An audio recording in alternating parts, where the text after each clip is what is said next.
Okay, so biomolecules. We're gonna go through the biological, chemical, and physical properties of the four main biomolecules. So first we'll start with carbohydrates. Carbohydrates from the diet are converted into glucose, which can either be immediately used as a source of energy or stored in the form of glycogen. The body cannot digest all carbohydrates in the diet, however. Indigestible carbohydrates, also known as fiber, travel through the intestines and can help maintain proper digestive health. For the chemical, because carbohydrates are organic compounds, they are quite flammable, more than an inorganic compound. They aren't toxic and usually have high caloric values. For the physical, as the branch grows larger and more complex, its solubility in water decreases. For viscosity, it is exactly the same way. The more complex the molecule, the more viscous it is. And some carbohydrates are crystalline. Now we're gonna go over lipids. For biological, fatty acids and cholesterols are key components of the membranes that surround all cells. Cholesterol can also be used to make any other compounds in the body, such as steroid hormones. Finally, fatty acids represent an important source of energy. For the chemical part, lipids are very flammable because they're organic. They aren't toxic, but they do increase body fat percentages, which can lead to some health issues.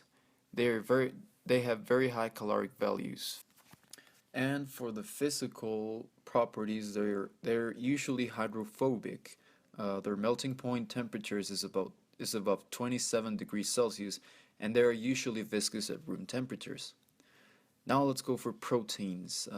For the biological part, they are responsible for doing most of the work that occurs in the cell. They are also needed to maintain the structure of cells and are critical for the function and regulation of all the body's tissues. For the chemical part, they are flammable because they're organic. They are toxic, they're mostly helpful for the human body and have a big caloric value, but not as much as lipids and carbohydrates. For the physical properties, they are usually colorless and tasteless, crystalline. They have large molecular weights. Its solubility on water depends solely on the pH. They have colloidal properties, and the diffusion rate is quite slow. Now let's go over the last one, which is nucleic acids. For the biological part, they store information that is used to make proteins. Nucleic acids come in two main forms: deoxyribonucleic acids, also known as DNA, and ribonucleic acids, also known as RNA. For the chemical part, well, the DNA is usually really stable. It has acidic properties, and the RNA isn't as stable as the DNA.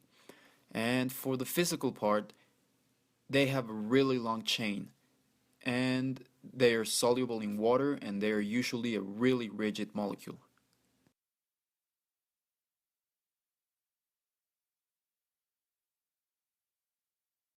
As seen in the map, the region of North America is the one with the highest protein intake per day, and the excess of proteins create variant moods in people, gastrointestinal diseases, and makes people gain weight.